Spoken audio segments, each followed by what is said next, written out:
bahwa perjalanan kami ke IKN nanti itu kami kelola secara mandiri.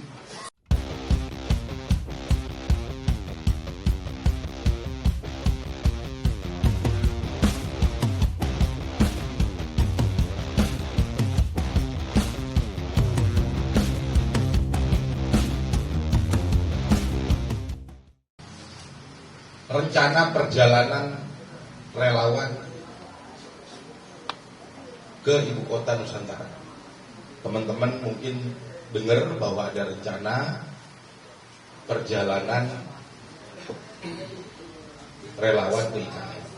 Ini tentu dalam rangka memenuhi undangan dari Bapak Presiden, tapi perlu saya tegaskan di sini bahwa perjalanan kami ke IKN nanti itu kami kelola secara mandiri.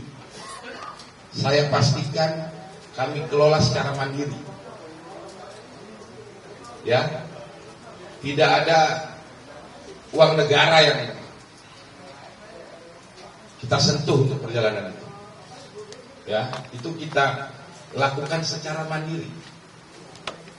Kita urus tiket sendiri, kita urus makan sendiri. Itu kita buka dapur umum nanti di sana.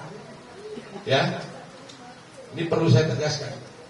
Kita memenuhi undangan Pak Presiden, tapi semuanya kita kelola sendiri. Ya, perjalanan relawan Jokowi ke IKN ini begitu penting. Ini menjadi semacam perjalanan spiritual buat kami. Ya, kenapa begitu?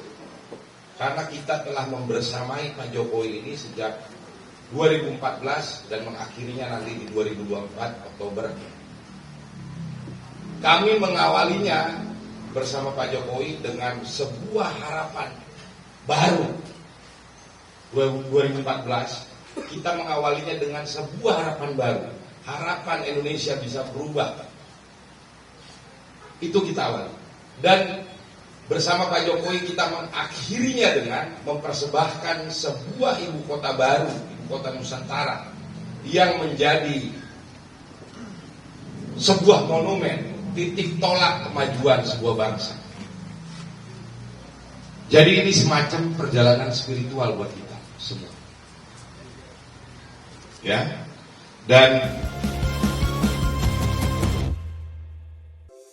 di antara banyak sumber informasi, kami layak dipercaya karena kami menggali lebih dalam,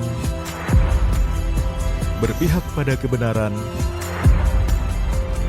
berpegang pada data dan fakta, agar layak Anda jadikan referensi.